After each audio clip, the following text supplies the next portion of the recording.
আমার দয়াল গুরু তিনি গান গাইলেন,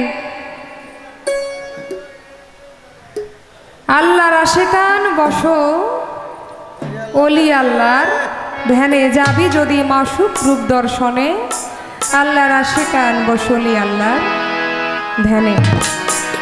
গান গাইতে গিয়ে এবং প্রশ্নের উত্তর করতে গিয়ে তিনি অনেক কথাই বলেছেন, তার কথায় আসবো। তারপরে প্রশ্নের উত্তর দিয়ে কথা বলে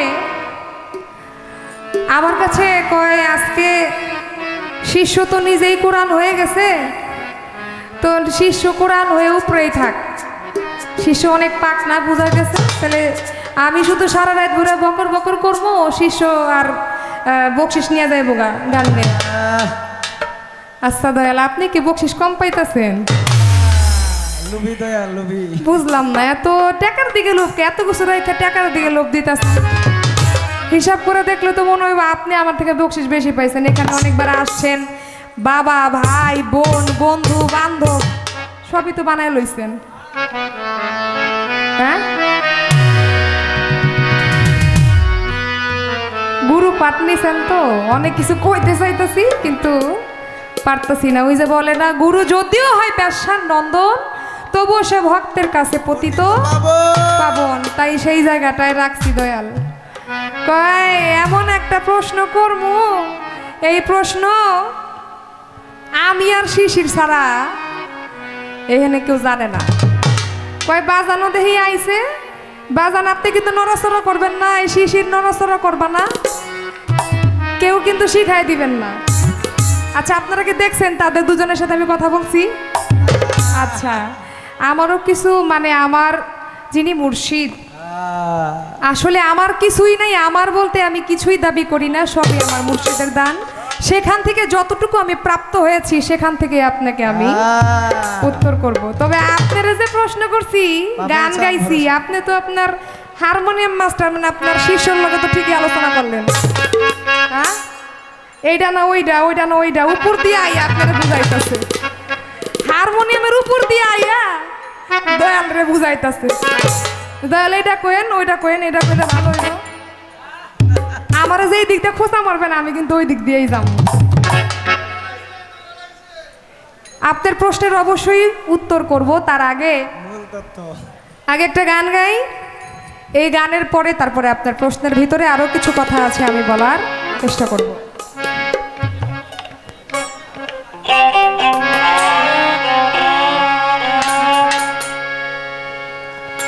ওরে রসিক সুজন তোমরা দুইজন বসে আছো কি সুখে,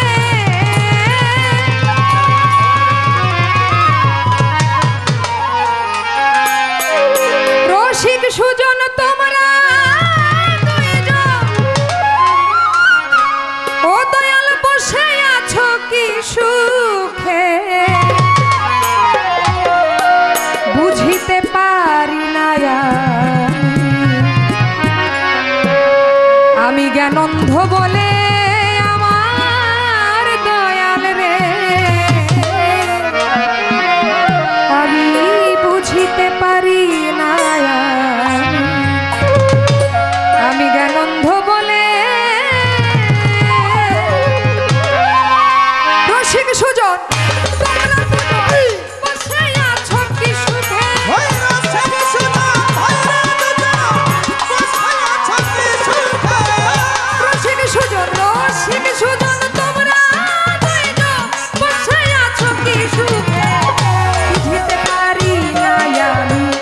জ্ঞানন্ধ বলে আমার দরদি, বুঝিতে পারি না আমি জ্ঞানন্ধ বলে।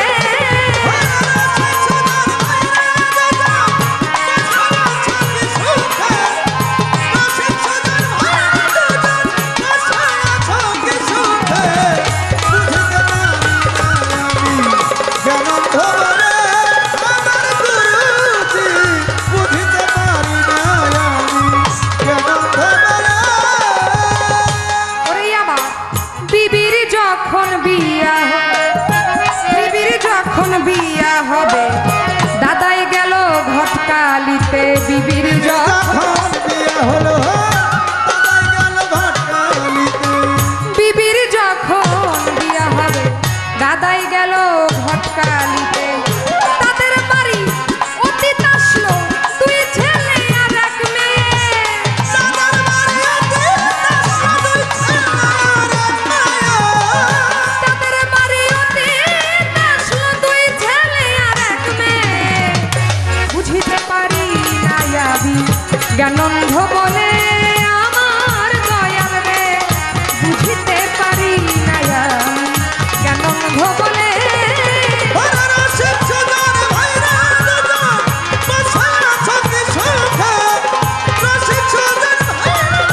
সতী ছিল। ও বাজার বিপাকে তার মরণ হলো। একটি মেয়ে সতী ছিল, বিপাকে তার মরণ হলো। একটি মেয়ে সতী ছিল, বিপাকে তার মরণ হলো। মরা নারী গর্ভ হলো, একই ছিল কপালে। মরা নারী গর্ভ হলো, একই ছিল কপালে। মরা নারীর গর্ভ হলো, একই ছিল কপালে। গানের মধ্যে কি বলছে? রসিক সুজন তোমরা দুইজন বসে আছো কি সুখে, বুঝিতে পারি না আমি জ্ঞান অন্ধ বলে। আমার বিবির যখন বিয়ে হবে, দাদাই গেল ঘটকালিতে, তাদের বাড়ি অতীত আসলো, দুই ছেলে আর এক মেয়ে।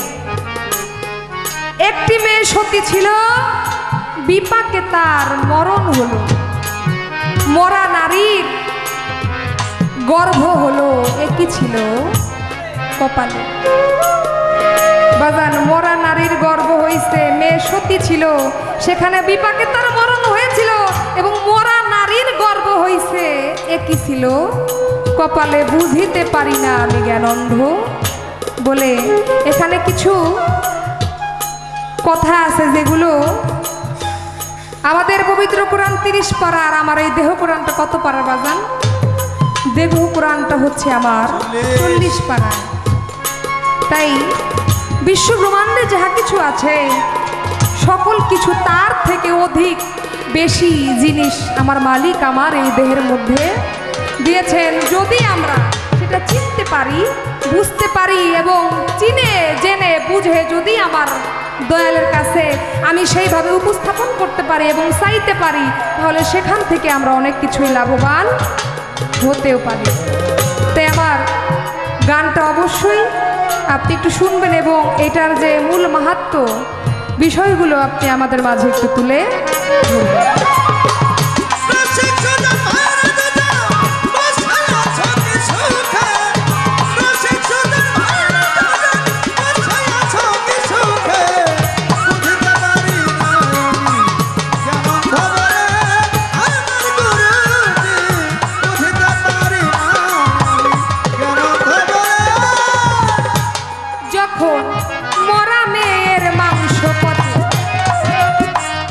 তখন তিনটি ছেলে হাসে, মরা মেয়ের ওরে যখন মরা মেয়ের মাংস পচে, তখন তিনটি ছেলে হাসে। ঘৃণাতে কেউ লয় না তুলে, রসিকে জোনা লয় তুলে, শুধু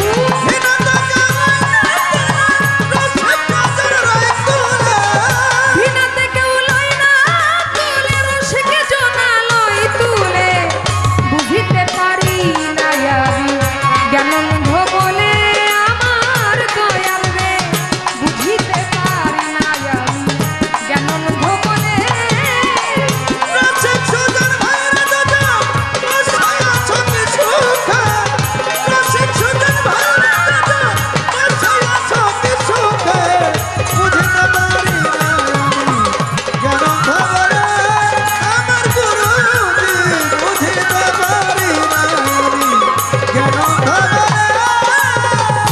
ওরে কবি রসিক লাল কয় হয় নাচে না, তার মাংস কেন পচে না? রসিক লাল হয় নাচে না, তার মাংস কেন পচে না? শ্রীগালে শকুনে খায় না, ওই দেহ অপবিত্র বলে।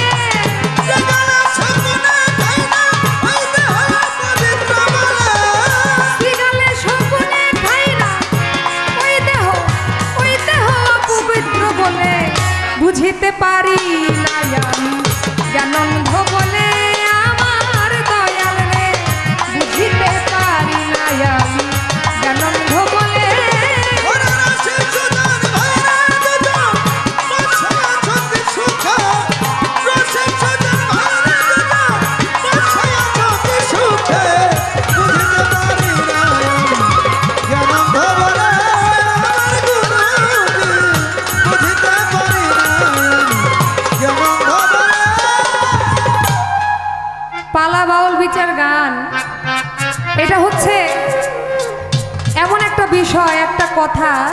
সিম্পল একটা কথা আপনি যদি অনেক অলংকার দিয়ে বলেন তাহলে খুব সুন্দর লাগবে।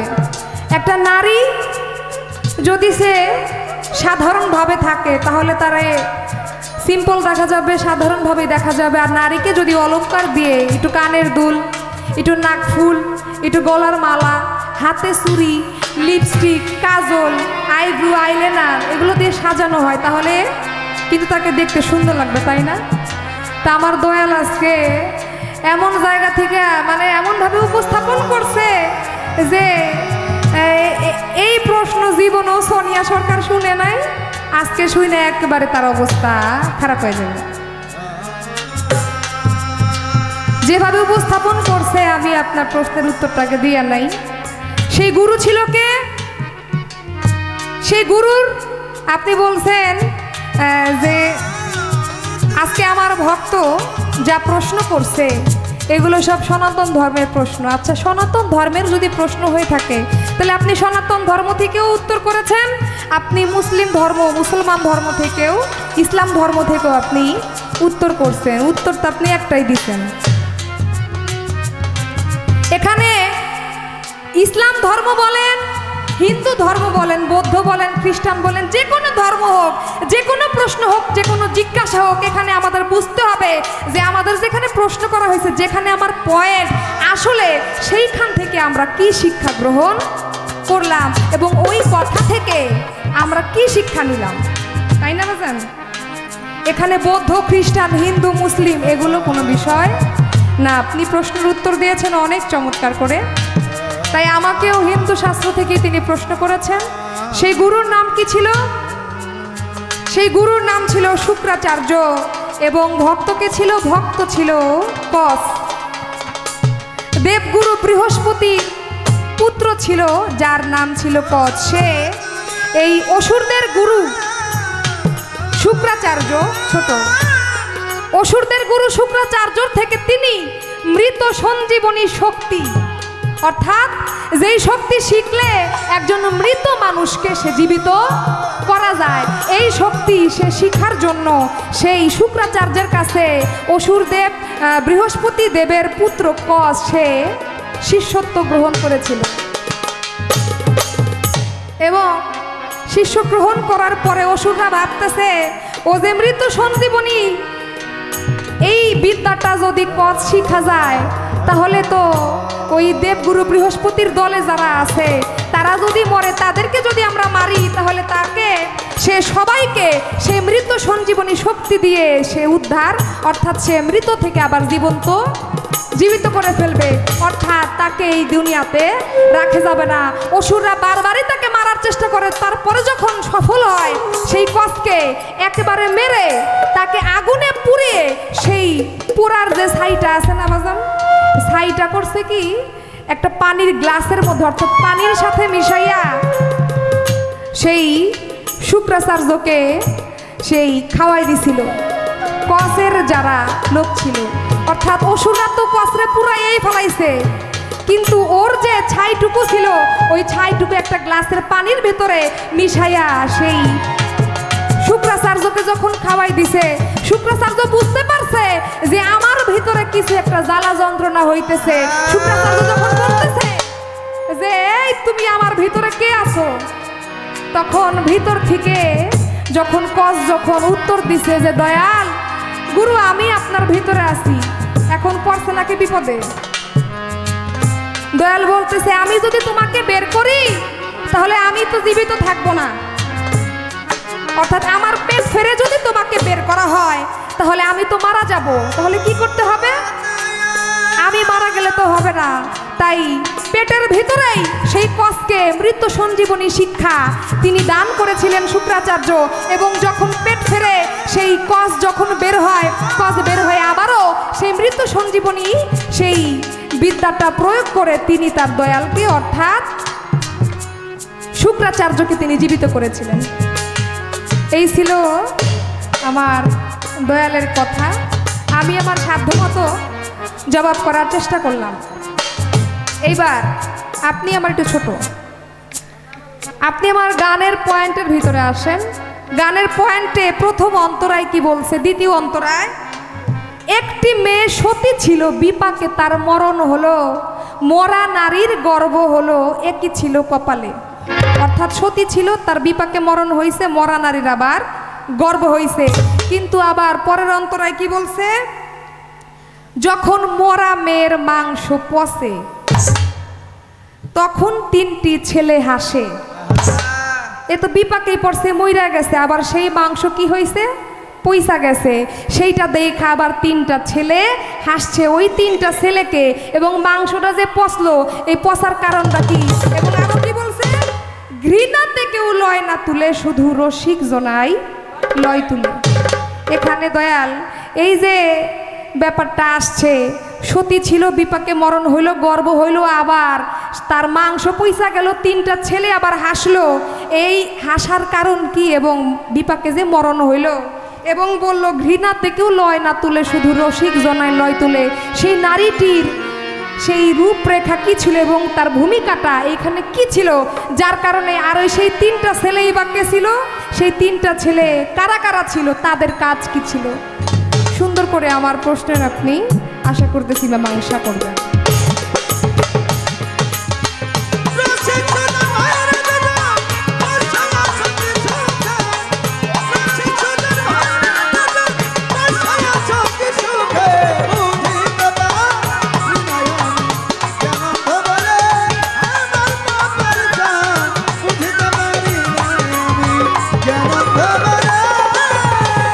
ওরে কবি,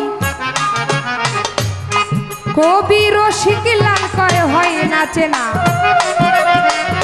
তার মাংস কেন পচে না? রসিক লাল কয় হয় না চেনা, তার মাংস কেন বাঁচে না? আস্তে দয়াল, আগের অন্তরায় কইছে মেয়ের মাংস পচে, 3টি ছেলে হাসে। এখন আবার রসিক লাল বলতেছে ওই মাংস পচে না। রসিক লাল কয় হয় নাচে না, তার মাংস কেন পচে না? একবার বলতেছে পচে, আবার পচে না। এই বিষয়টা আসলে উল্টা পাল্টা লেগে গেছে, আপনি একটু আমারে ভাও কইরা দিয়ে। কবি রসিক লাল কয় হয় নাচে না, তার মাংস কেন পচে না? রসিক লাল কয় হয় নাচে না, তার মাংস কেন পচে না? শ্রীগালে শকুনে খায় না, ওই দেহ পবিত্র বলে। শ্রীগালে শকুনে খায়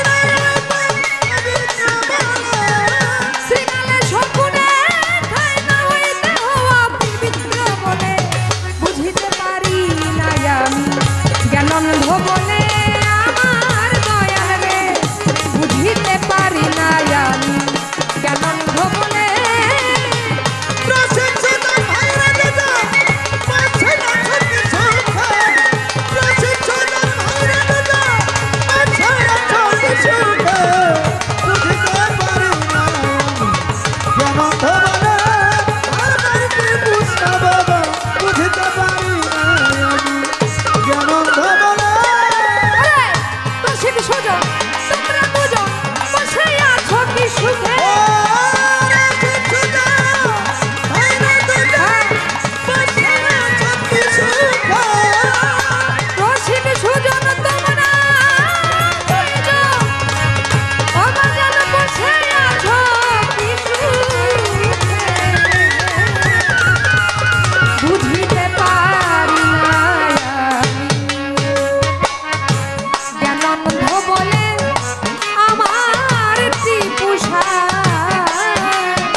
পরীক্ষা দিছে, শুনছো না?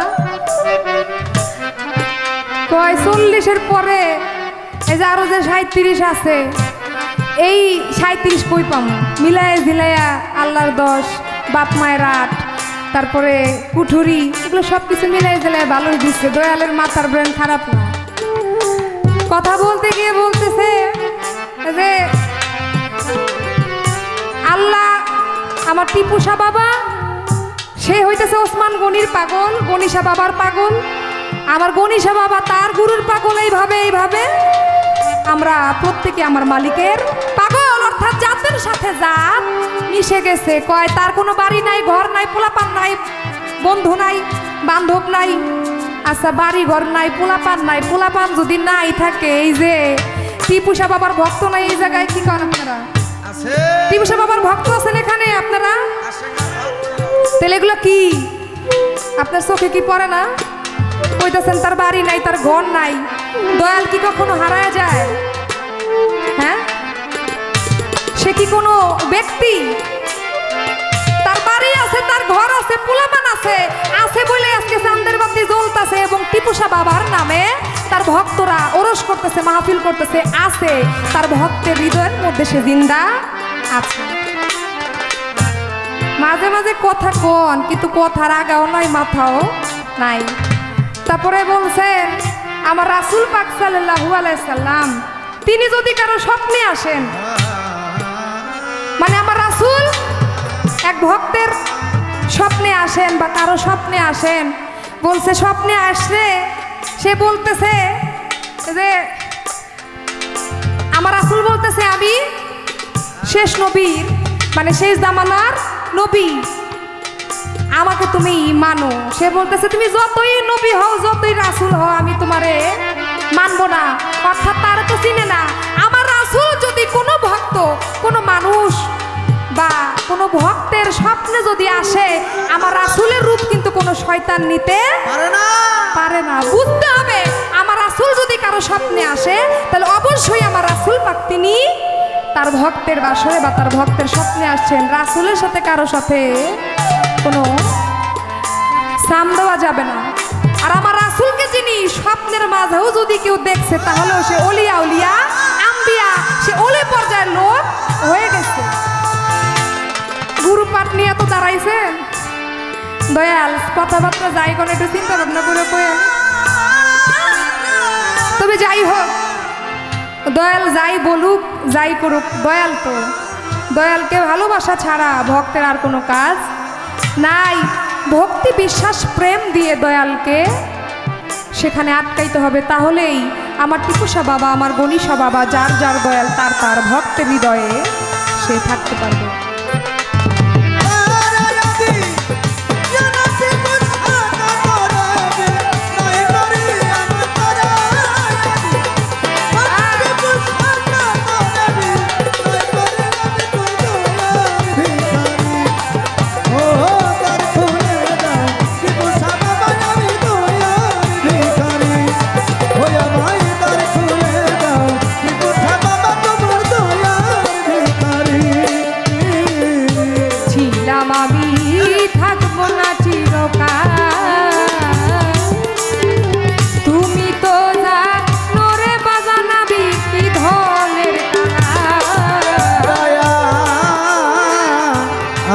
আমি থাকবো না চিরকাল, দয়া তুমি তো জানো টিপুসা কি ধরনের কাঙ্গাল।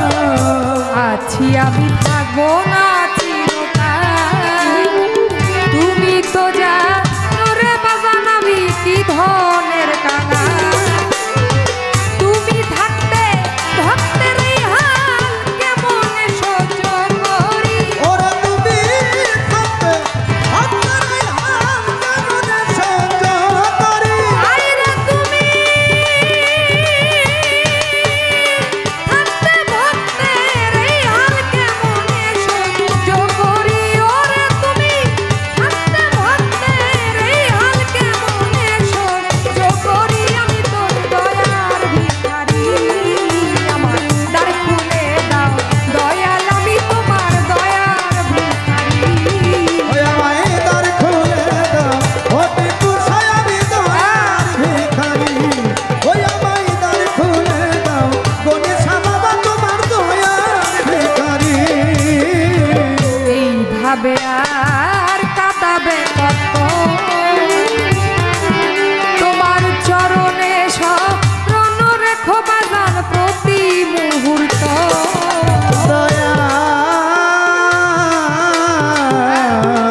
দয়াল, আমি কাতরেই বিনয় করি, আমি তোমার দয়ার ভিখারি, আমায় দ্বার খুলে দাও ও টিপুসা বাবা, ও আবার গণিসা বাবা, আমি তোমার দয়ার ভিখারি। আসলে বাবা, যে যাকে ভালোবাসে, যদি আসলেই তাকে ভালোবাসতে পারে, ভালোবাসার মতো দয়ালকে যদি ভালোবাসতে পারে, তাহলে সব কিছুই তার হয়ে যায়। আমরা টাকার পাগল, গাড়ির পাগল, নারীর পাগল, বাড়ির পাগল, কিন্তু যার পাগল হইলে সকল কিছুই আমার পাওয়া হয়ে যাবে, সেই মালিকের পাগল, সেই দয়ালের পাগল আমরা কেউ না। তাই আমার নবীজি, তার একজন ভক্ত ছিলেন, সাহাবা ছিলেন, যার নাম ছিল আবু হুরায়রা। এই আবু হুরায়রা আমার নবীজিকে অনেক ভালোবাসতেন। ভালোবেসে আমার নবীর প্রেমে পড়ে, আমার নবীকে ভালোবেসে সে তার রাজ্য, সিংহাসন, তার জমিদারি, টাকা পয়সা, বউ বাচ্চা রেখে আমার নবীর প্রেমে পাগল হয়ে আমার নবীর কাছে এসেছিলেন। তিনি এমনই একটি ঘরে থাকতেন বাবা, সেখানে সে যে বিছানায় শোবে তেমন কিছুই তার ঘরের মধ্যে ছিল না। আমার দয়াল নবীজি আবু হুরায়রাকে বলেছিল, হুরায়রা, তুমি প্রতিনিয়ত তুমি সালাত আদায় করো। এখন সালাত আদায় করতে গেলে যে জায়নামাজের প্রয়োজন হয়, সেই জায়নামাজটাও আবু হুরায়রার ঘরের ভিতরে ছিল না। তারপরেও আমার নবীজিকে আবু হুরায়রা এত ভালোবাসতেন। একদিন আবু হুরায়রা আমার নবীজিকে জিজ্ঞেস করছে, দয়াল, ও দয়াল, আপনি যদি এই কাঙালের বাড়িতে একদিন যাইতেন, আপনার এই কাঙাল ভক্তের বাড়িতে যদি আপনি একটি দিন যাইতেন, তাহলে মনে হয় আমি ধন্য হয়ে যেতাম, আমার মতো সুখী হয়তো এই দুনিয়াতে আর কেউ থাকতো না। আমার দয়াল নবীজি, তিনি দয়ার নবী, মায়ার নবী, তিনি কাউকে ফেরত দেন না। আবু হুরায়রাকে বলেছিলেন, হুরায়রা রে, আমি তোমার বাড়িতে একদিন যাব, অবশ্যই যাব। তার কিছুদিন পরেই যখন আবু হুরায়রার বাড়িতে আমার দয়াল নবীজি এসে হাজির হলেন, ঘরের ভিতরে, দরজার ভিতরে যখন টোকা দিলেন, দরজাটা খুলে আবার আবু হুরায়রা নবীজিকে দেখতে পাইলেন। নবীজিকে দেখার সঙ্গে সঙ্গে আবু হুরায়রা আমার দয়াল নবীজির কদমের মধ্যে পড়ে তার কদম দুখানা জড়িয়ে ধরে তার বুকের মধ্যে নিয়ে আবু হুরায়রা বলতেছে, দয়াল, আপনি কি সত্যি আমার বাসায় আসছেন, আমার বাড়িতে আসছেন? আমার দয়াল নবীজি বলছে, হুরায়রা রে, আমি তো তোমাকে বলেছিলাম তোমার বাড়িতে আমি যাব।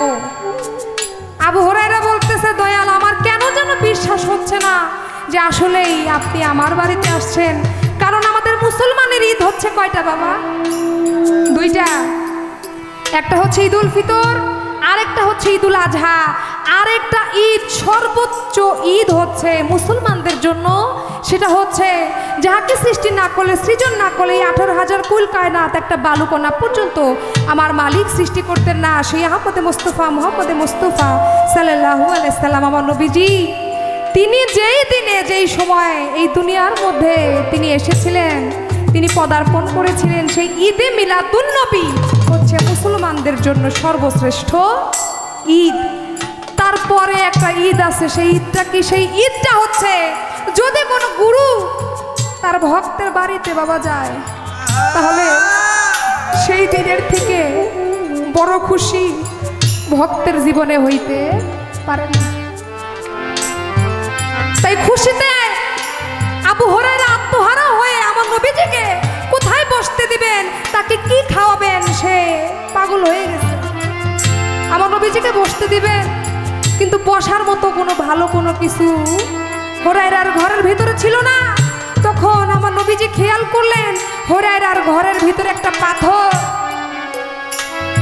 আমার নবী জিজ্ঞেস করতেছেন, হুরায়রা, এই যে একটা পাথর পাথর দেখা যায়, এই পাথরটা দেখি জায়গায় জায়গায় ক্ষয় হয়ে গেছে। এটা কিসের পাথর? আবু হুরায়রা আমার দয়াল নবীজিকে বলেছিল, দয়াল, আপনি আমাকে বলেছিলেন, আমি যখন আপনার কাছে আসি আপনি আমাকে বলেছিলেন যে হুরায়রা তুমি সালাত আদায় করো, কিন্তু আমি যে সালাত আদায় করব, সালাত আদায় করার জন্য আমার ঘরে তো কোনো জায়নামাজ নাই। আবার এই ঘরের মধ্যে এই পাথরটা ছিল, এই পাথরের উপরে দাঁড়িয়ে আমি নামাজ আদায় করি, তাই যেখানে আমি আমার হাত রেখেছি সেখানে হাতের ছাপ পড়ে গেছে, যেখানে আমি আমার পা রেখেছি পায়ের ছাপ পড়ে গেছে, যেখানে আমার যে অঙ্গ প্রত্যঙ্গ পড়েছে সেই অঙ্গ প্রত্যঙ্গ, সেই পাথর নামাজ পড়তে পড়তে সালাত আদায় করতে করতে সেই পাথর ক্ষয় হয়ে গেছে। সবাই সুবহানাল্লাহ বলবেন না? আবার নবীর প্রেমে পড়ে সে সালাত আদায় করতে করতে পাথর ক্ষয় করে ফেলছে। তখন আমার নবীজি তিনি যেন খুশি হয়ে গেলেন, কিন্তু তৎক্ষণাৎই আমার মালিক জিব্রাইলকে ডাক দিয়ে বলে, জিব্রাইল তুমি যাও আমার বন্ধুর কানে কানে গিয়ে বলো যে আবু হুরায়রা তার জীবনে যত ওয়াক্ত নামাজ আদায় করেছে এক ওয়াক্ত নামাজও আমি আল্লাহ আমার দরবারে কবুল করি না। এই কথা শোনার সঙ্গে সঙ্গে আমার দয়াল নবীজির চেহারাটা মলিন হয়ে গেছে। আমার দয়াল নবীজিকে সেই পাথরের উপর বসায় রেখে আবু হুরায়রা গেছিল আমার দয়াল নবীজির জন্য কিছু খাবার আনতে। ঘরের মধ্যে আয়সা যখন দেখে যে আমার দয়াল নবীজি যাকে আমি রেখে গেলাম সে হাসলো, তার এত সুন্দর সুশ্রী নুরানির চেহারাখানা, এত সুন্দর চেহারাটা মলিন হয়ে গেছে। তখন আবু হুরায়রা আমার দয়াল নবীকে জিজ্ঞেস করতেছে, দয়াল আমার কি কোনো ভুল হয়ে গেছে? আমি কি কোনো অপরাধ করে ফেলেছি? ও দয়াল আপনি একটি বারের জন্য আমাকে বলেন না, আমি কি কোনো অপরাধ করেছি? আমি দেখে গেলাম যে আপনার হাসি ভরা মুখ, কিন্তু আমি এসেই দেখতেছি যে আপনার মুখটা মলিন হয়ে গেছে। ও দয়াল আপনি একটি বারের জন্য বলেন যে আপনি কি আমার কোনো কারণে আমার কোনো কাজে কথায় আপনি কি অসন্তুষ্ট হয়েছে? আমার কি কোনো ভুল হয়ে গেছে? দয়ালের চরণ দুখানা ধরে সে বসে বসে কাঁদতেছে আর বলতেছে, দয়াল আপনি একটি বারের জন্য বলেন। আমার দয়াল নবীজি আবু হুরায়রাকে বলতেছে, হুরায়রা তুমি যদি শোনো তাহলে তুমি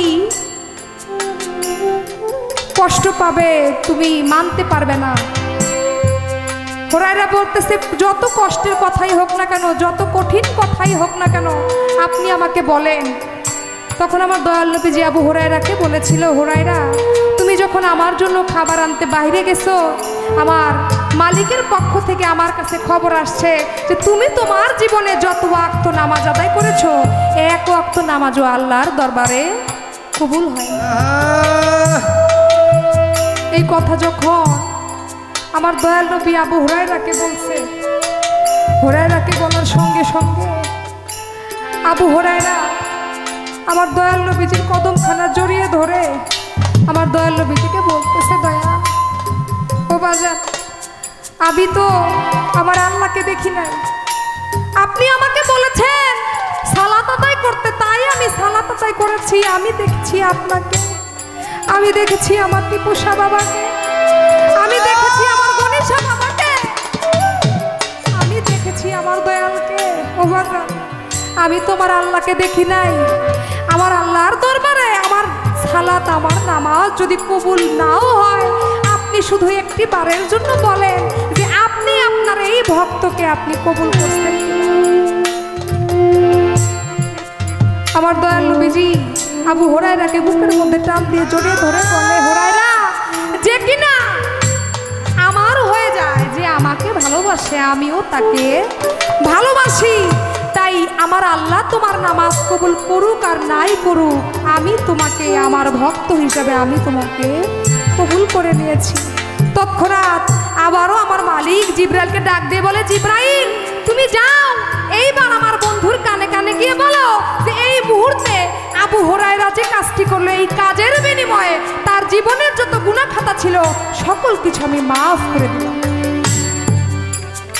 তাই বাজান, কেউ যদি তার দয়ালের, তার মুর্শিদের কোনো একটা বাক্য যদি ব্রহ্ম বাক্য হিসাবে মেনে সে যদি ওই কথার উপরে থাকে, তার মুর্শিদকে ভালোবাসে, আমার টিপুসা বাবাকে ভালোবাসে, আমার গণিসাকে ভালোবাসে, তাহলে তার জীবনে আর কোনো কিছুই দরকার নাই। সেই নামের উপরেই সে পার হয়ে যাইতে পারবে। তার কোনো ভজন সাধন, কোনো কর্ম, কোনো কিছুই তার করা দরকার নাই।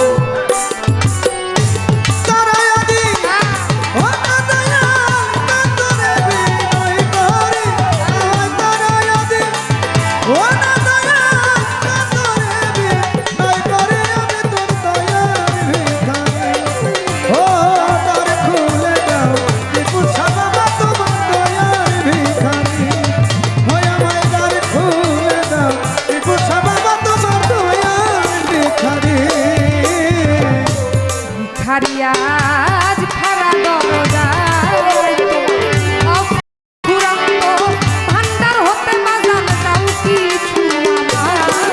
ওই ভিখারিয়া খারা দরজায় তোমার অফুরন্ত ভান্ডার হতে দাও কিছু আমার। ভিখারিয়া আজ খারা দরজায় তোমার অফুরন্ত ভান্ডার হতে বাজান দাও কিছু আমার। ওরে কত পাপী তোরে তোরে মানে ওই ধনের ভিখারি। ওরে কত পাপী ওই দরবারে ওই ধনের ভিখারি। আয় রে কত পাপী তোর দরবারে ওই ধনের ভিখারি। আমি তোর দয়ার ভিখারি, আমার দ্বার খুলে দাও টিপুসা বাবা। আমি দয়ার ভিখারি, আমায় দ্বার খুলে দাও। ওই দয়াল আমি তোমার দয়ার ভিখারি।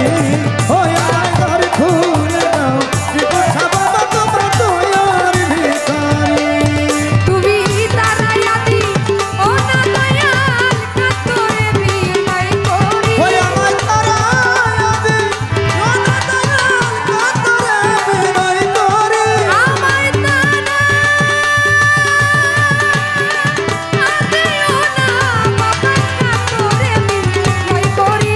আমায় তারা আদিও না টিপুসা কাতরে বিনয় করি। আমি তোর দয়ার ভিখারি, আমায় খুলে দাও দয়াল। আমি তোমার দয়ার ভিখারি, আমায় দ্বার খুলে দাও টিপুসা বাবা।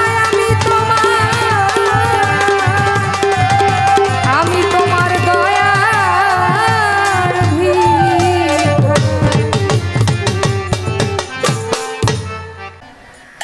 যেহেতু বলতেছে আমি এখনই গানটা করে দিচ্ছি।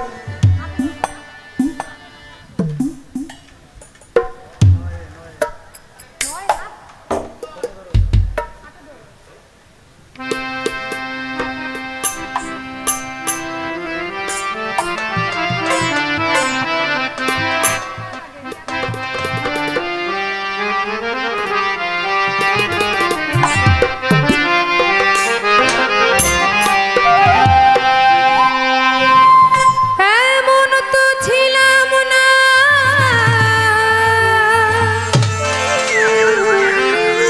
কোনোদিনও আমি, তোমাকে দেখার আগে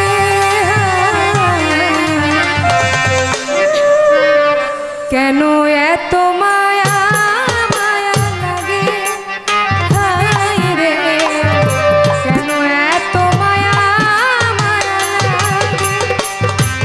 এমন তো ছিলাম না কোনোদিনও আমি। ওই আমার তো ছিলাম না কোনোদিন আমি। এমন তো ছিলাম না কোনোদিনও আমি।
অনেক সুন্দর করে যেই প্রশ্ন আমার ছিল তার মীমাংসা করে আবার নতুন করে একটি গান আমার কাছে রাখলেন। ধন্যবাদ জানাই যে প্রশ্নের জবাবটা এত সুন্দর করে আমাদের মাঝে বিশ্লেষণ করার জন্য। কারণ সারা জীবন শিষ্যই তো গুরুকে প্রশ্ন করলো, তা আজকে পরীক্ষামূলক একটা প্রশ্ন শিষ্যের কাছে রাখছিলাম। উপযুক্ত শিষ্য এটার প্রমাণ দিয়েছে, সুন্দরভাবে জবাব করেছে, এর জন্য তাকে ধন্যবাদ জানাই। তবে আমারে অপমান করেও নাই, আবার কিছু বাকিও রাখে নাই।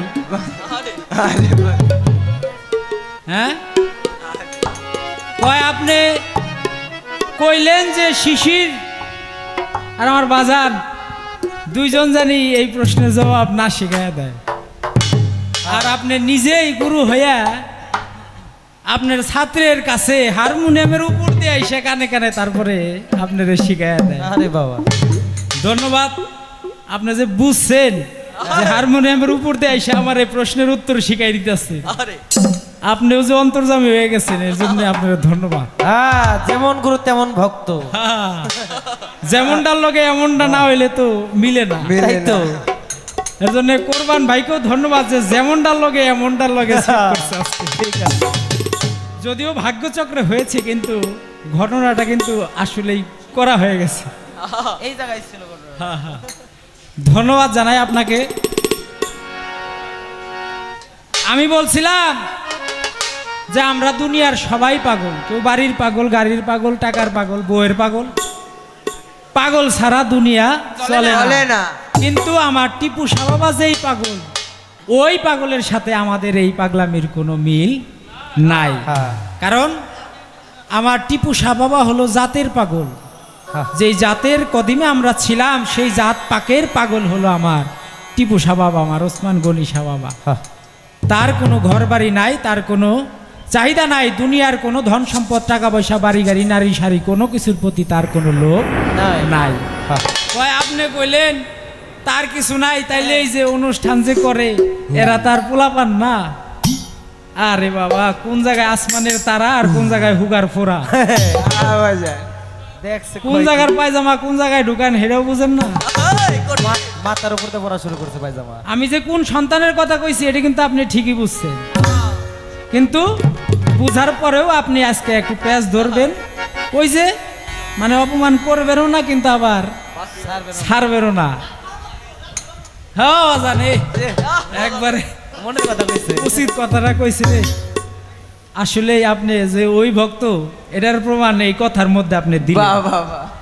না হইলে রুহানি সন্তানের সাথে জন্ম সন্তানের মিল আপনি করতেন না। আমি যেই সন্তানের কথা বলছি, এটা হলো আমরা যেই স্ত্রী স্বামী স্ত্রীর যৌন ক্রিয়ার মাধ্যমে যেই সন্তানাদি জন্ম দেই, ওই সন্তানের কথা।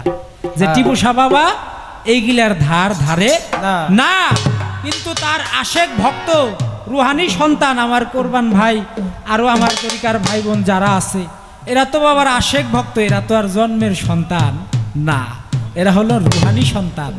এদেরকে টিপু সাহ বাবা জন্ম দেয় নাই, কিন্তু এরা টিপু সাহ বাবার আশেক পাগল হয়ে, টিপু সাহ বাবার দেওয়ানা হয়ে, তারা ঘর বাড়ি সকল কিছু ছাইরা দিয়ে টিপু সাহ বাবার চরণ তলায় এসে স্থান নিছে। এটা আপনিও বুঝেন, কিন্তু আজকে হইলো আপনি বুঝবেন না।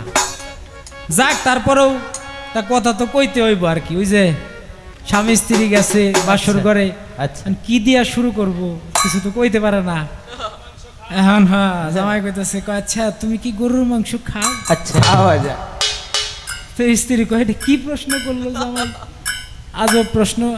তো কয়, হ্যাঁ আমি মাঝে মাঝে একটু খাই, অ্যালার্জির সমস্যা আছে, মাঝে মধ্যে খাই। তুমি কি খাসির মাংস খাও? আচ্ছা। তো কয়, হ্যাঁ আমিও খাসির মাংস খাই। তো দুইজনে প্রশ্ন কইরা দুইজনে দিছে আইসা, যেটা তুমি আমারে কি প্রশ্ন করলে আমি তোমার কি প্রশ্ন করলাম। তো এরকম একটু কয় দুইজনে মিলে একটু আলাপ সালাপ করলাম আর কি। তা আমার শিষ্য আজকে মাঝখানে আইসা এরকম একটু আলাপ সালাপ করার একটা ব্যবস্থা করছে। যাক, তারপরেও ধন্যবাদ। তবে একটা কথা আমার একটু লাগছে, সেই কথাটা হইল আমি বলছিলাম যে 1500 বছর আগে দয়াল নবী চলে গেছে, সেই দয়াল নবী এসে যদি আমাকে বলে যে পাপেল আমি দয়াল নবী তোর সামনে আসছি, আমারে স্বীকার কর, আমি কি স্বীকার করুম না উল্টে আরো তারে মায়ের গুতা দিতে যাও? এরকম অনেকেই কিন্তু নবী দাবি করছে, তারা কিল গুইতা মায়ের খায়া অবশেষ সোজা হইছে। আমি কইছিলাম ওই কথা, কিন্তু আপনি ওই কথার মধ্যেও পেঁচ লাগাইয়া আপনি কইতাছেন যে স্বপ্নে যদি নবী আসে, কারণ দয়াল নবীর সুরত তো শয়তানেও ধরতে পারে না। তা আমি তো একবারও কই না যে দয়াল নবীর স্বপ্নে আসলে আপনারা বিশ্বাস করেন না, দয়াল নবীর সুরত কিন্তু স্বপ্নে শয়তানেও সব তার সুরত ধরতে পারে, এ কথা কোনো সময় কইছি আপনি না?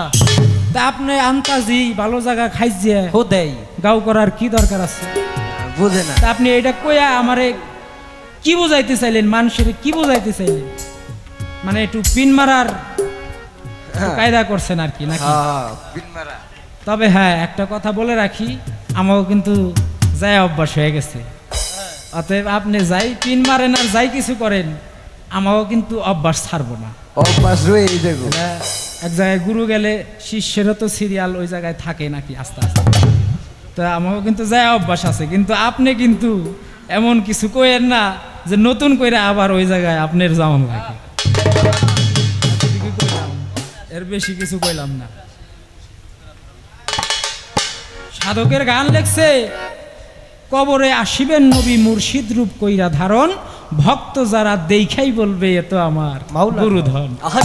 নবীজিও ভক্ত কবিয়া স্বীকার করবে, তাহারে জিজ্ঞেস করবে মনকির নকিরে গেলে, কবরে জিজ্ঞেস করবে মনকির নকিরে। আমি বলছিলাম হলো এই কথা যে 1500 বছর আগে যে দয়াল নবী চলে গেছে, বর্তমান ওই গানটাও কইছিলাম যে বেলায়েতে মুর্শিদ হইয়া আসলেন দিলেন নবী, মুর্শিদকে না পাইলে কি আর তুই আল্লাহ পাবি? টিপু সারে না পাইলে কোনোদিনও ওই পর্যন্ত পৌঁছানো যাবে না। আমি তো এই জায়গায় শেষ করছিলাম, তো ভালো জায়গা আর খাইজিয়া গাও করার কি দরকার আছে আপনার? কর যাক, তারপরও আপনি করতে চাইলে করেন, সমস্যা নাই।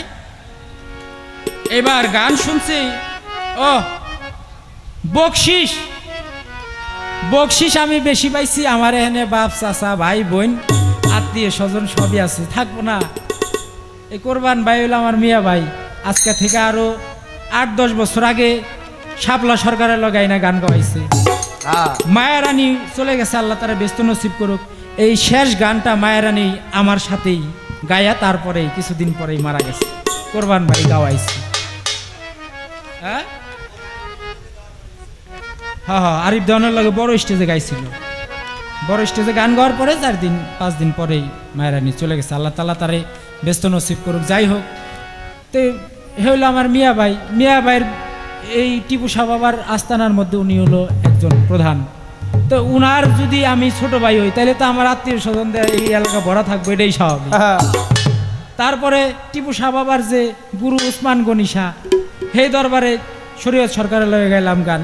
তো ওই জায়গায়ও হান্নান শাহ যে বর্তমান গদিনী সিং, হ্যাঁ আমার পোলা বানাইছে, ওই জায়গায় পোলাপান সবাই আইছে। তা আমি যদি হান্নান শাহর পোলা হই, তাইলে আমার তো সাবার অঞ্চলে আত্মীয় স্বজনদের ভরা, খালি কেবল করি নাই, কয়দিন পরে করুম আপনি গো কাছাকাছি আসতেছি, চিন্তা করেন না।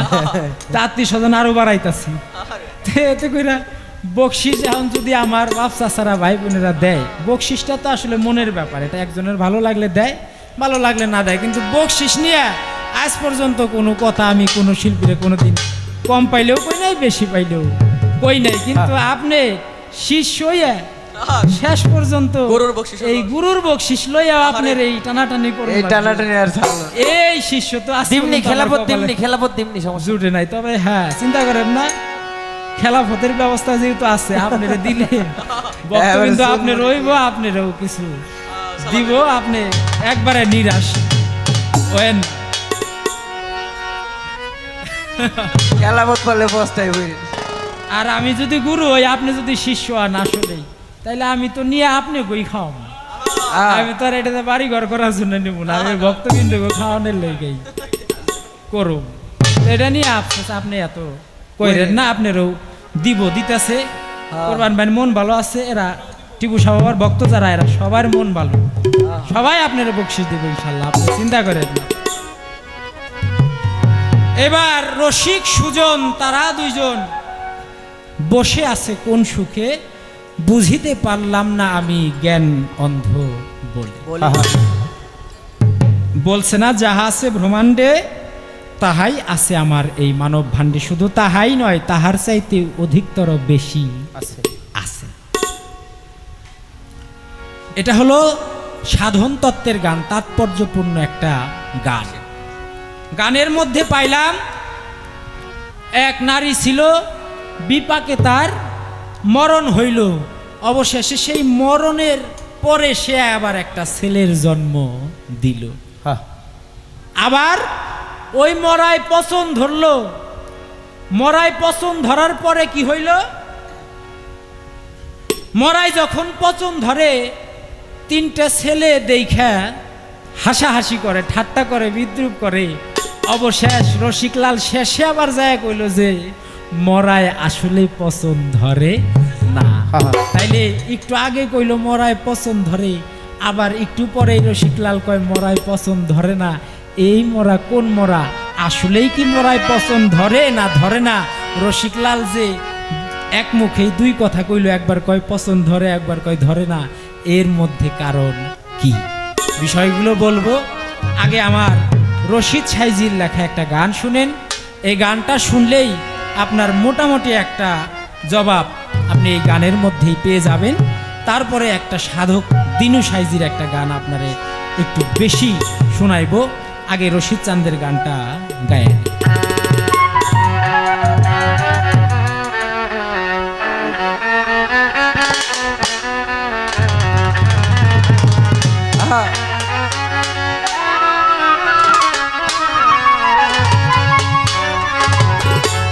ওরে আগে সাধুর কাছে জানগারে মন, কোথায় দেহের লবণী।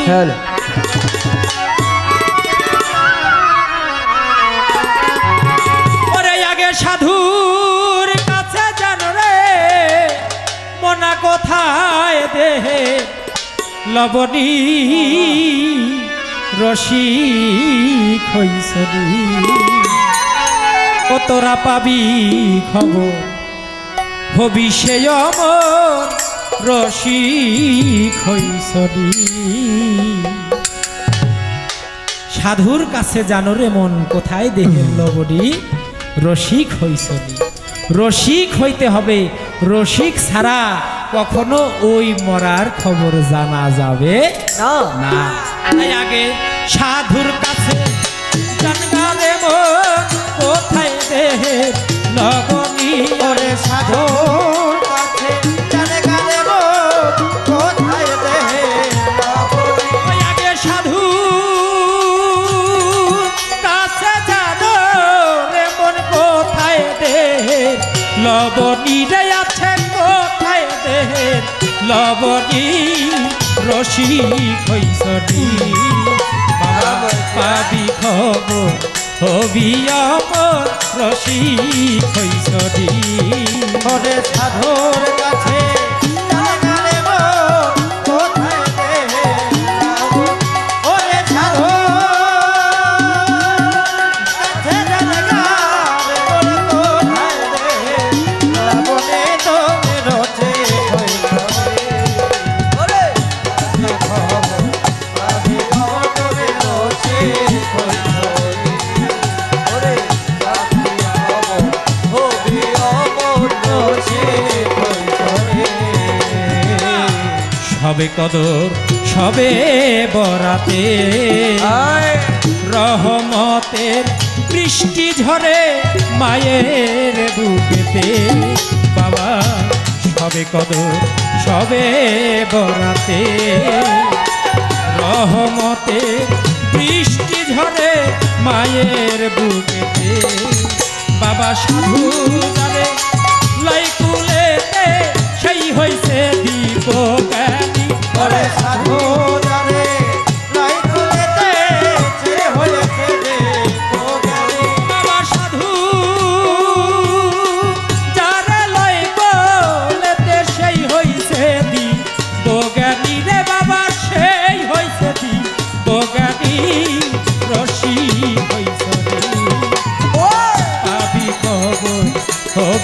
অমর রশি হইছটি আইরে পাবি খবর কবি অমর রশি হইছটি ও তুমি সাধুর কাছে জানো রে মন কোথায় দেহে লাগুন ওরে সাধুর কাছে জানো রে মন কোথায় দেহে লাগুন তুমি রসে বৈঠে ওরে আরে খবর কবি অমর রসে ওরে পাবি খবর কবি আমার তুমি রসে বৈঠে সবে বরা সাধ্য আইব উদয় চাঁদে 21 দিনে তাহা পান করিতে হয় আইরে সবে বরা সাধ্য আইব উদয় চাঁদে 21 দিনে তাহা পান করিতে হয় বাবা 60 বছরেও যেই ধন পাও নাই আর চাইতে বেশি ধনী হয়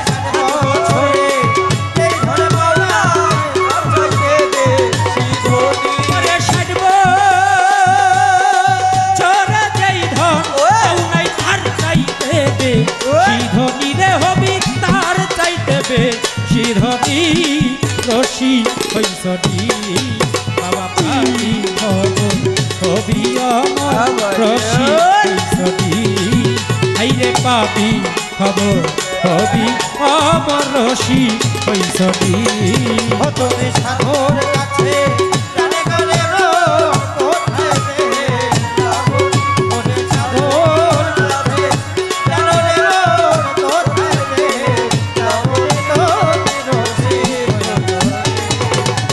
পাবি খবর কবি অমর রসে ওরে পাবি খবর কবি অমর রসে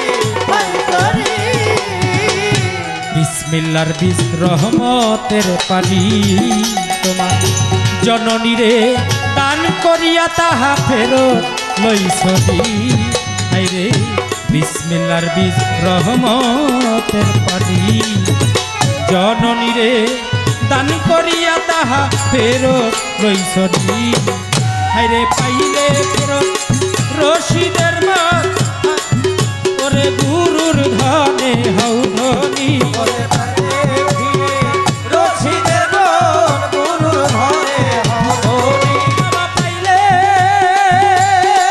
ফেরত রশিদের মতে গুরুর ধনে হৌ ধনী রে বাজান গুরুর ধনে হৌ ধনী রশি হইছনি পাবি খবর কবি অমর রসে হইছনি ওরে পাইবা খবর হইবা অমর রসে হইছনি ওরে পাবি খবর কবি অমর রসে হইছনি সবে করা সাধ্য আইব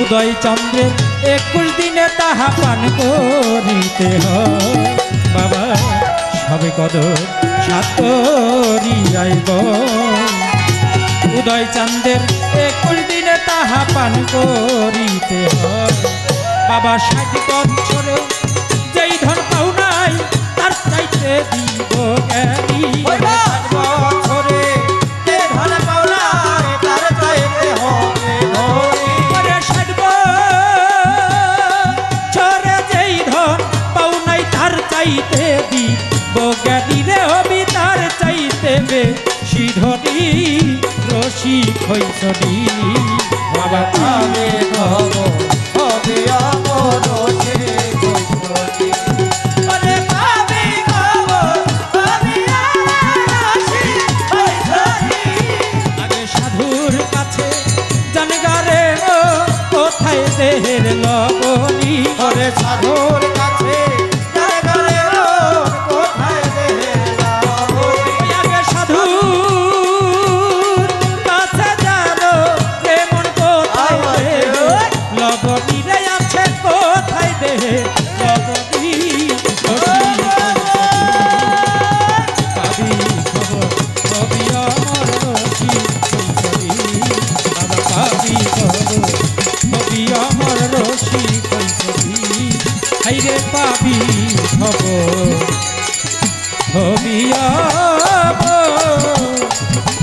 রসিক হইছে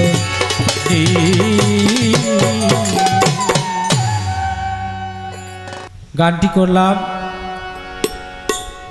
সাধুর কাছে জানগারে মন কোথায় দেহের লবণী রসিক হইছনি পাবি খবর হবি অমর রসিক হইছনি রসিক সুজন তারা দুইজন এই আমার এই দেহের মধ্যেই আছে আছে কোথায় আছে কোন অবস্থায় আছে একটা গান আমার মনে পড়ছে গানটা একটু বড় গাইতে থাকি আপনারা শুনেন এই গানের মধ্যে যেই জবাব সামনে যে আরো প্রশ্ন করব সেই জবাব শুদ্ধ এই গানের মধ্যে আমি দেওয়ার একটা ব্যবস্থা করতেছি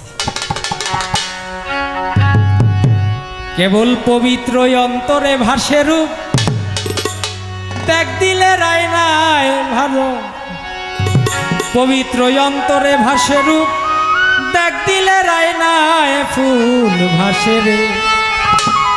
ভাসে রে এসকে রে দরিয়ায় ও ফুল ভাসে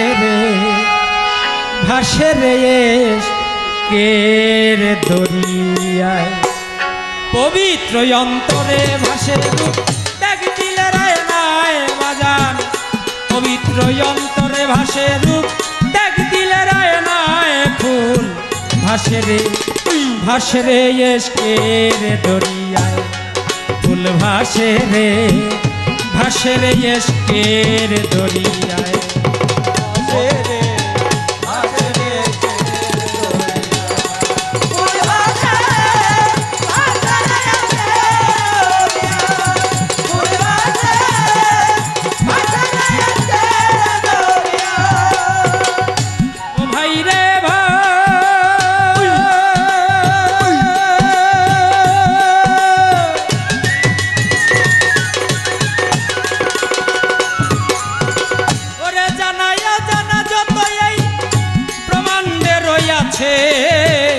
বৃহৎ ব্রহ্মাণ্ড যেই এই মানুষে হই ভাই রে ভাই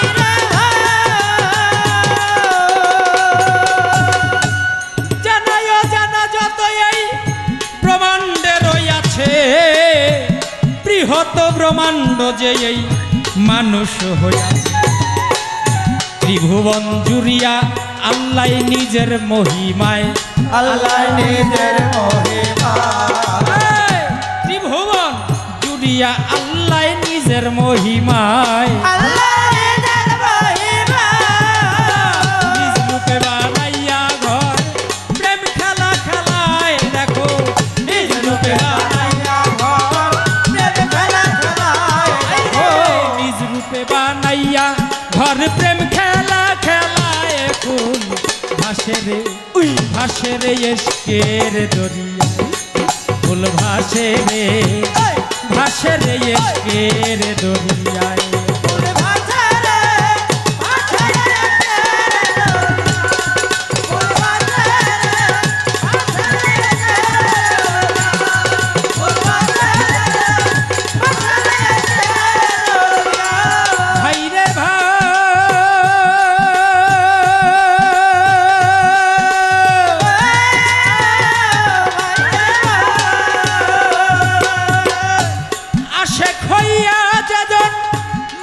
তালাশ করে আলিফ দাল মিম নগরে খুঁজলে পাইতে পারে ভাই রে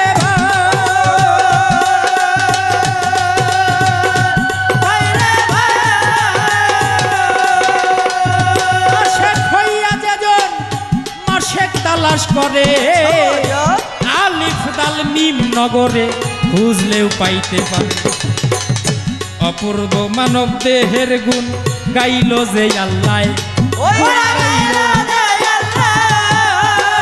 অপূর্ব এই মানব দেহের গুণ গাইল যে আল্লাহ গাইল যে আল্লাহ এই মানব দেহের তুলনা হয় না সৃষ্টি দুনিয়ায় মানব দেহের তুলনা হয় না সৃষ্টি দুনিয়ায় মানব দেহের তুলনা হয় না সৃষ্টি দুনিয়ায় ফুল ভাসে রে রে এসকের দরিয়ায় ফুল ভাসে রে এসকের দরিয়ায়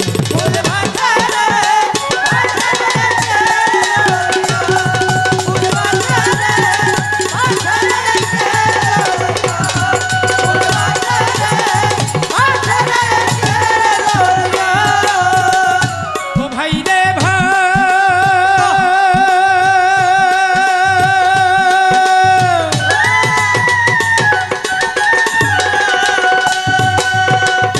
জিব্রাইলের রিজিক বাটেন দৌলত মিকাইলে ইসরাফিল হায়াতের ঘাটে মৌত আজরাইলে ভাই রে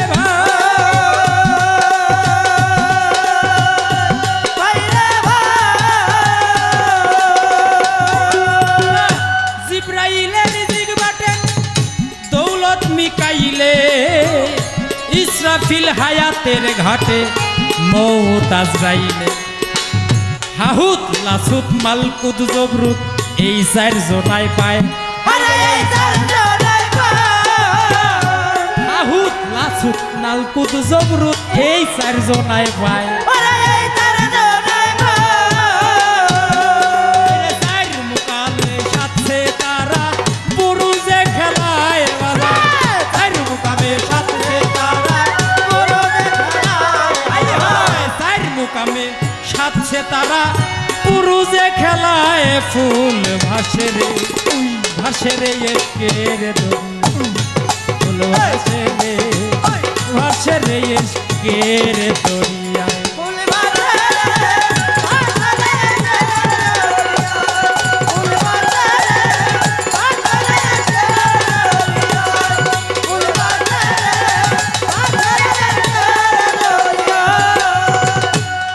ভাই রে ভাই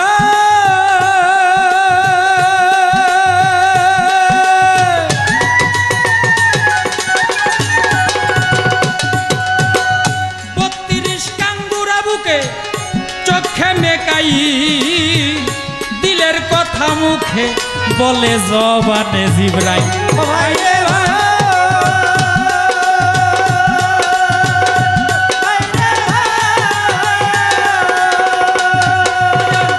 32 কান বুড়া বুকে চোখে মেকাই দিলের খবর মুখে বলে জবানে জিব্রাইল কানপুরে আজরাইল বসে তওবা ভিক্ষে চায়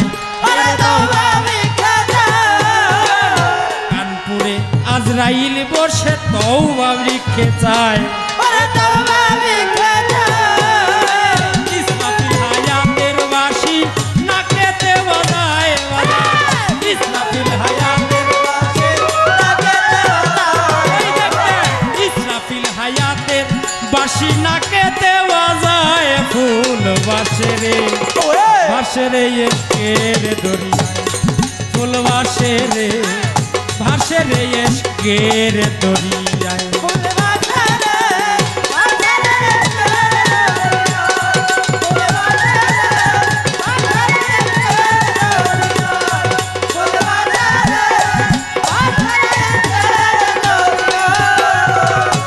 ভাই রে ভাই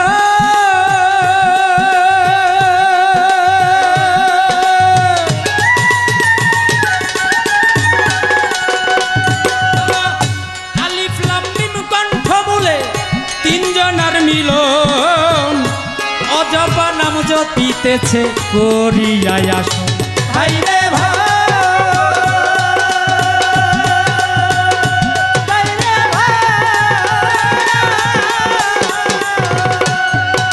বাবাই আলিফ লাম মিম কণ্ঠ বলে তিনজনার মিলন অজবা নাম জপিতেছে করিয়ায় আসন উপরে আভায়াত নিচে তুলসিরাত গলায় হাই হাই তুলসিরাত গলায় উপরে আভায়াত নিচে তুলসিরাত গলায়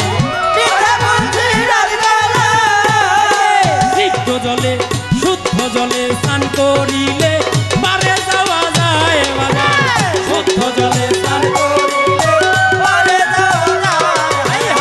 শুদ্ধ জলে স্নান করিলে পারে যাওয়া যায় ফুল রে ভাসে রে এসকের দরিয়ায় ফুল ভাসে রে ভাসে রে এসকের দরিয়ায়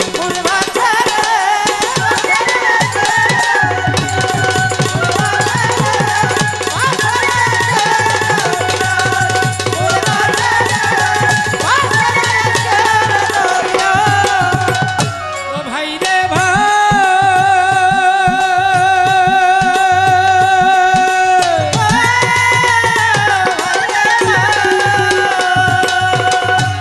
পবিত্র শ্রীকলা রাজ্যে ফেরেশতা সকল জিকিরে ধর্মেতে তারা সুকর্মে দখল ভাই রে ভাই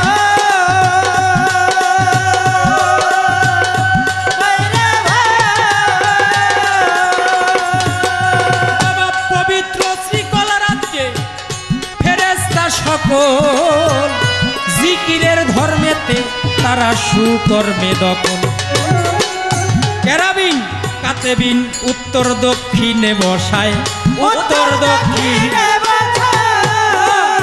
কেরাবিন কাতেবিন উত্তর দক্ষিণে বসায় উত্তর দক্ষিণে বসা জিন্দেগি দলিলের সাক্ষী তারা দুইজনায় রাখে জিন্দেগি দলিলের জিন্দেগি দলিলের সাক্ষী তারা দুইজনায় ফুল ভাসে রে ভাসে রে এসকের দরিয়ায় ফুল ভাসে রে ভাসে রে এসকের দরিয়ায়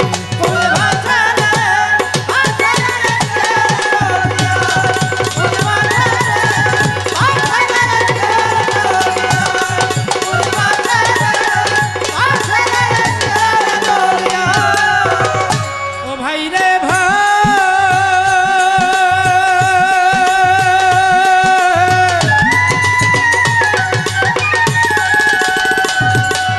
দেখো পঞ্চয়জুদে আছে পাকে পাঞ্জাতন সিনাতে আদম সুফি হাওয়াতে চেতন ও ভাই রে ভাই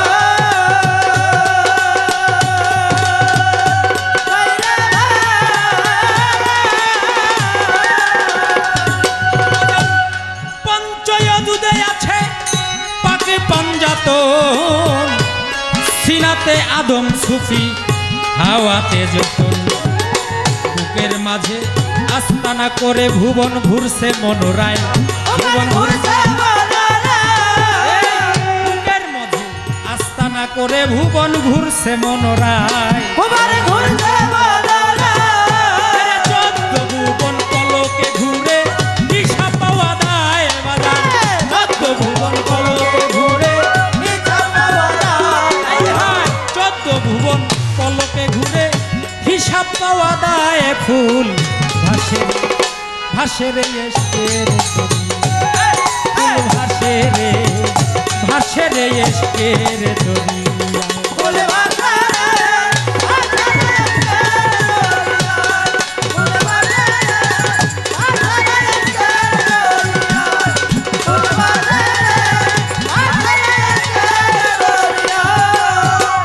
ও ভাই রে ভাই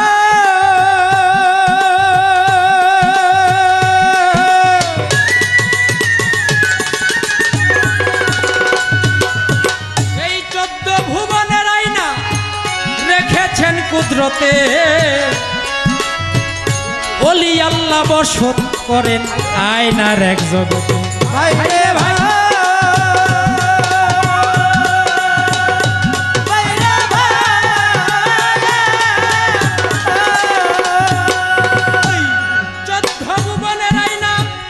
রেখেছেন কুদরতে টিপু শাহ বাবা বসত করেন আয়নার এক জগতে অলসতার এক রাস্তা গেছে দিল হইতে গুরদায় অলসতার এক রাস্তা গেছে দিল হইতে গুরদায় দিল হইতে এই গুরদার ভিতরে রুহু গেলে তখন মানুষ ঘুমায়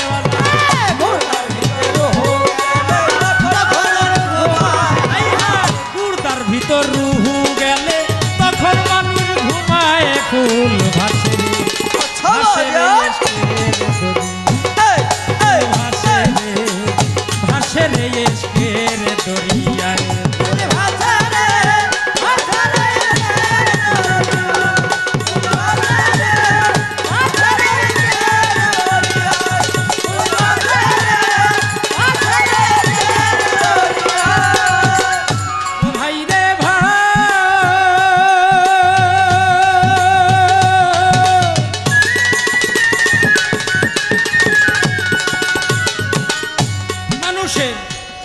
ব্যবসাতে হায়ানি রুহু ওয়াসওয়াসে থাকে কুচিন্তা কুভাবনা করায় অন্তরেরও ফাঁকে ও ভাই রে ভাই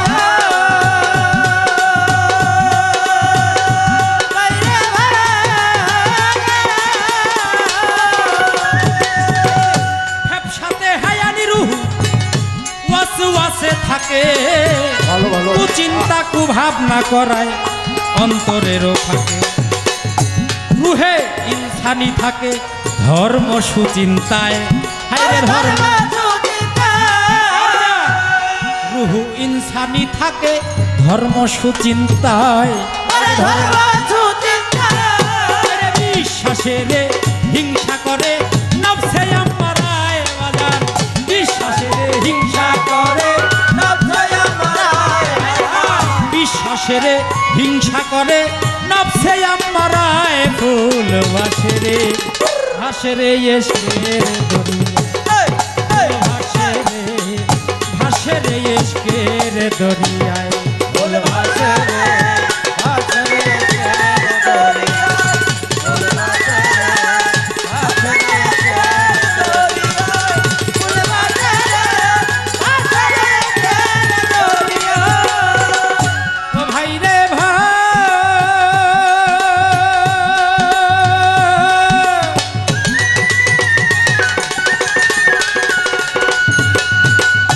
শয়তানের বাসায় আছে দিলের বাম দিকেতে সদাই আছে মানুষের গাফেল রাখিতে ও ভাই রে ভাই রে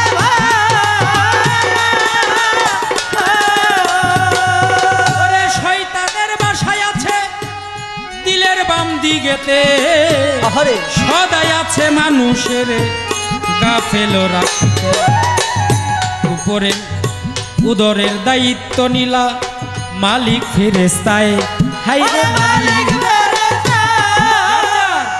উদরের দায়িত্ব নিলা মালিক ফেরেস্তায় 19 জন কর্মচারী দোজক পাহারায় বাজার 19 জন কর্মচারী 19 জন কর্মচারী তোমার দোজক পাহারায় ফুল ভাসেরে ভাসেরে এসকের দরিয়া ফুল ভাসেরে ভাসেরে এসকের দরিয়ায় বল ভাষা রে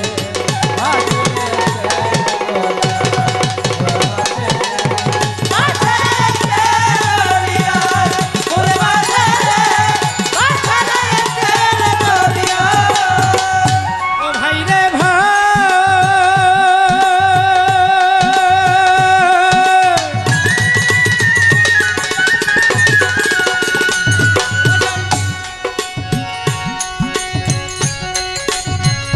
মা ফাতেমা ফাতেমা জগৎ জননী নাভি কুণ্ড যার কোমরতে হযরত আলী ভুবন জরুয়া ও ভাই রে ভাই রে ও মা ফাতেমা জগৎ জননী নাভি কুণ্ড যার কোমরেতে হযরত আলী ভুবন জরুয়ার রহমাতাল্লিল আলামিন মোকাম মাহমুদায় হায় হায় মোকে মাহমুদা রহমাতাল্লিল আলামিন আছে মোকাম মাহমুদায় ওরে মোকে মাহমুদা ইসমে আজমে খেলে মাটির পিঞ্জরায় দেখো ইসমে আজমে খেলে মাটির পিঞ্জরায় দেখো ইসমে আজমে খেলে মাটির পিঞ্জরায় ফুল ভাসে ভাসে রে এসকের দরিয়া ভাসে রে ভাসে রে এসকের দরিয়া বল ভাষা রে ভাষা রে দরিয়া বল ভাষা রে ভাষা রে দরিয়া বল ভাষা রে ভাষা রে দরিয়া ও ভাই রে ভাই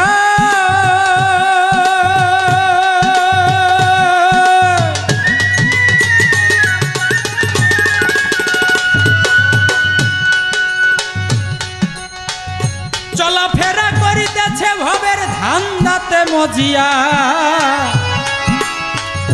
ইসমে আজমে ওরে চলাফেরা করিতেছে ভবের ধান্দাতে মজিয়া হারুত মারুত দুই ফেরেশতা মুসাফির সাজিয়া ও ভাই রে ভাই ভাই রে ভাই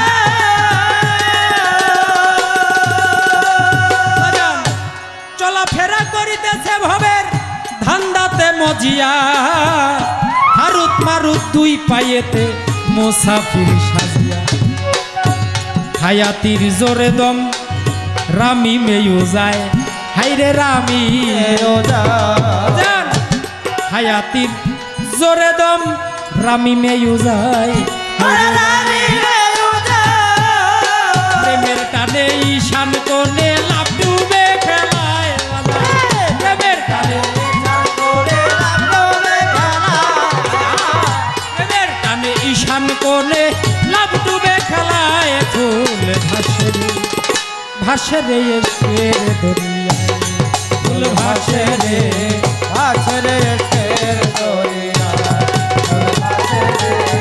ভাসে রে এসের দরিয়া ভাই রে ভাই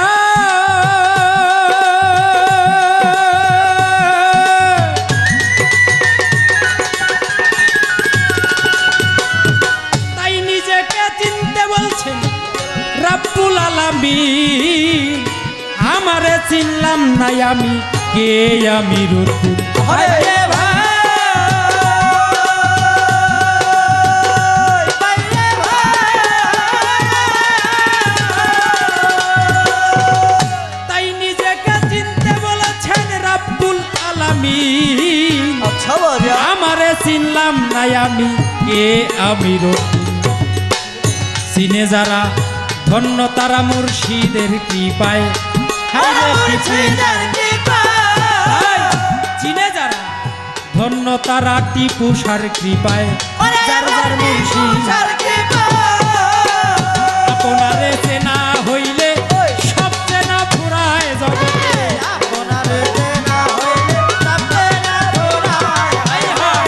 আপনারে চেনা হইলে সব চেনা ফুরায় ফুল ভাসে ভাসে রে এসের দরিয়া ভাসে রে ভাসে রে এই পবিত্র অন্তরে ভাসে রূপ দেখ দিলে রায় নাই রাজান পবিত্র অন্তরে ভাসে রূপ দেখ দিলে রায় নাই ফুল ভাসে রে এসের দরিয়ায় ফুল ভাসে রে এসের দরিয়ায় ফুল ভাসে রে এসের দরিয়ায় ফুল ভাসে রে এর দরিয়া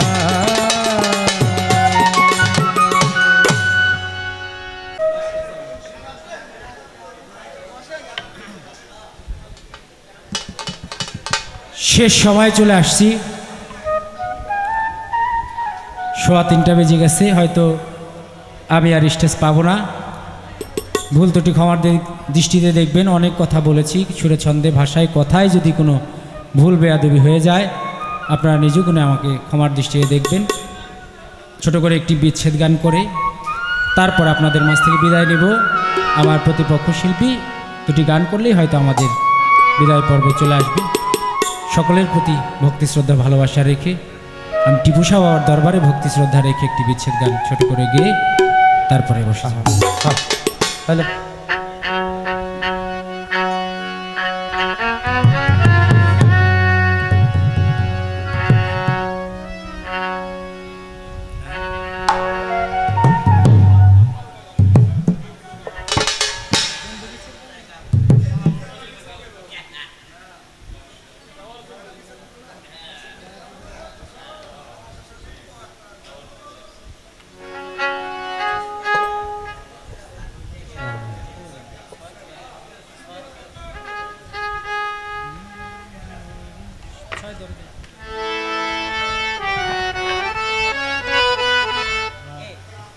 শ্রদ্ধাভাজন শাহ আলম সরকার বাবাজির লেখা একটি গান সেই গানটি করেই তারপরে বিদায় নেব। আমার কোরবান ভাই বলেছে এই গানটি করার জন্য, আমি সেই গানটি করি।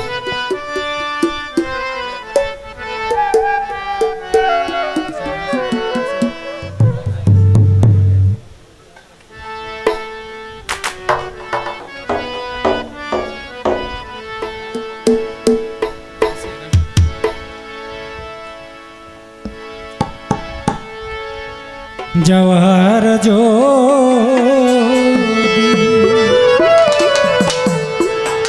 হ্যাঁ জায়গা থাকতো, টিপুসা বাবা তোর দুয়ারে আসতাম না,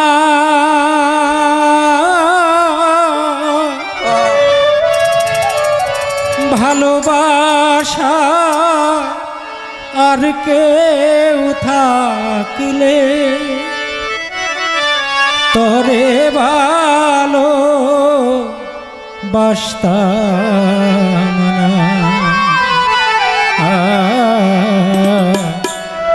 যাওয়ার যদি জায়গা থাকতো টিপুসা, যাওয়ার যদি জায়গা থাকতো তোর দুয়ারে আসতাম না, ভালোবাসা আর কেউ থাকলে, ভালোবাসার আর কেউ থাকলে তোরে ভালো বাসতাম না। যাওয়ার যদি জায়গা থাকতো তোর দোয়ারে আসতাম না,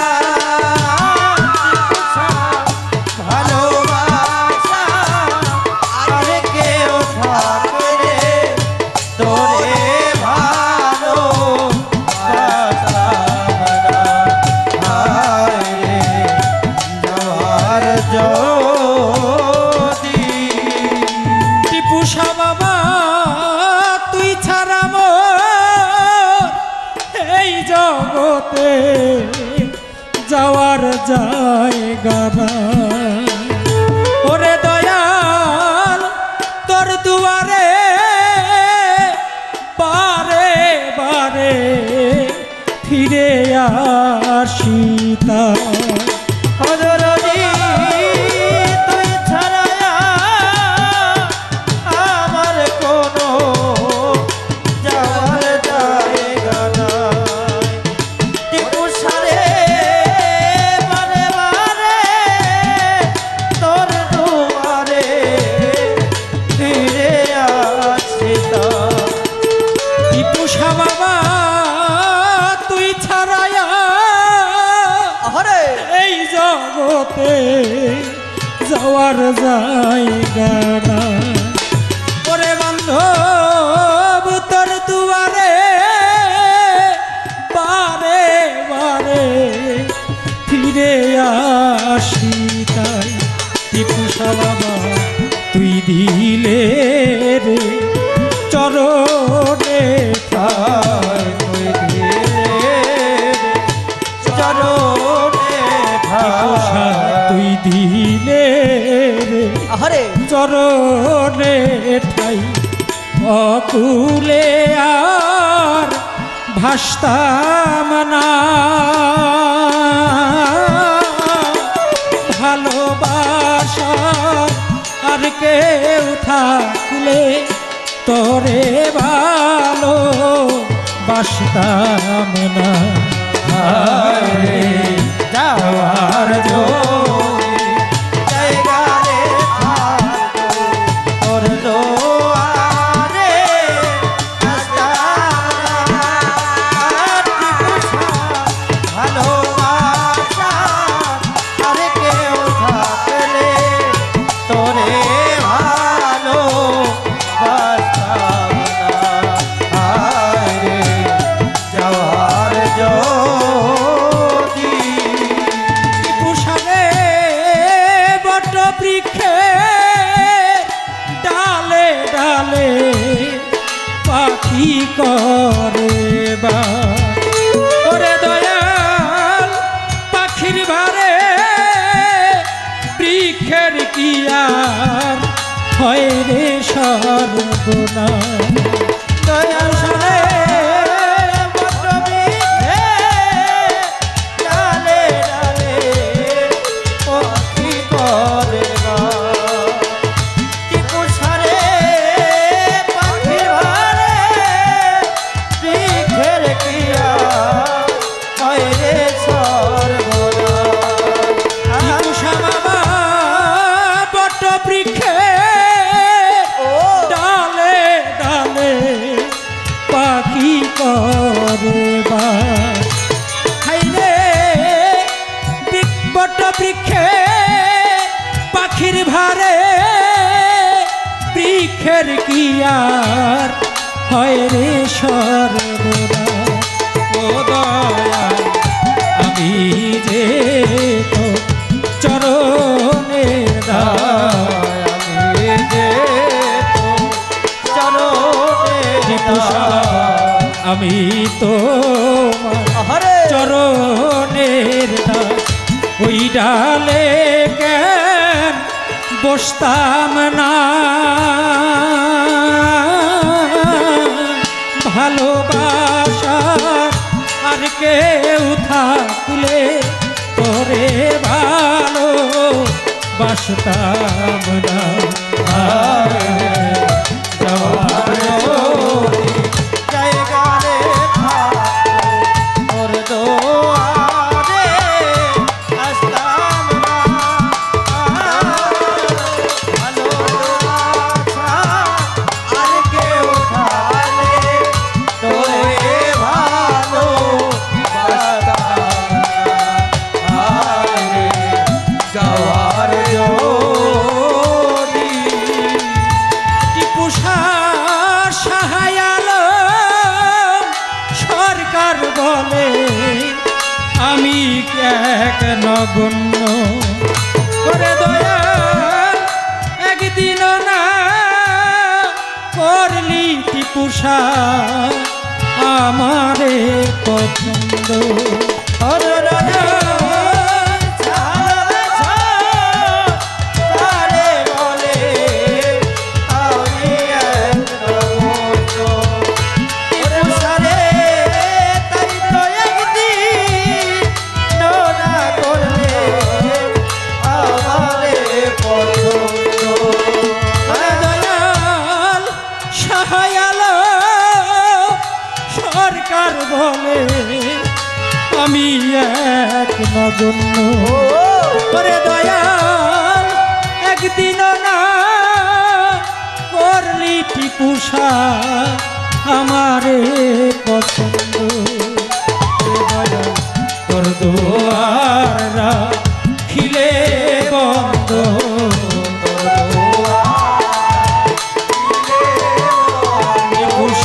তোর দুয়ার খিলে বন্ধ। আমি প্রাণে বাস্তাম না, ভালোবাসা আর কেউ থাকলে তোরে ভালো বাসতাম না। যাওয়ার যদি জায়গা রে থাকতো ওর দোয়ারে আসতাম না। আর টিপু ভালোবাসা আর কেউ থাকলে তোরে ভালো বাসতাম না। যাওয়ার যদি জায়গা থাকতো টিপু যাওয়ার যদি, আহারে জায়গা থাকতো তোর দুয়ারে আসতাম না। ভালোবাসা আর কেউ থাকলে তোরে ভালো বাসতাম না।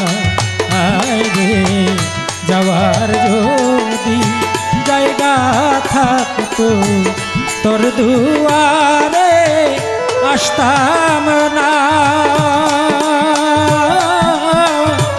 ভালোবাসা আর কেউ থাকিলে, ভালোবাসার আর কেউ থাকিলে তরে ভালো বাসতাম না।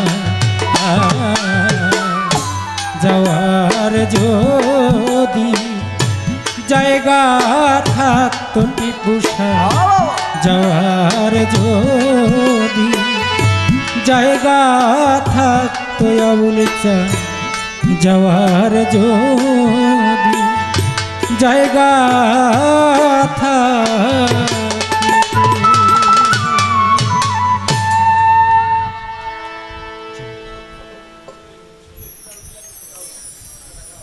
ধন্যবাদ।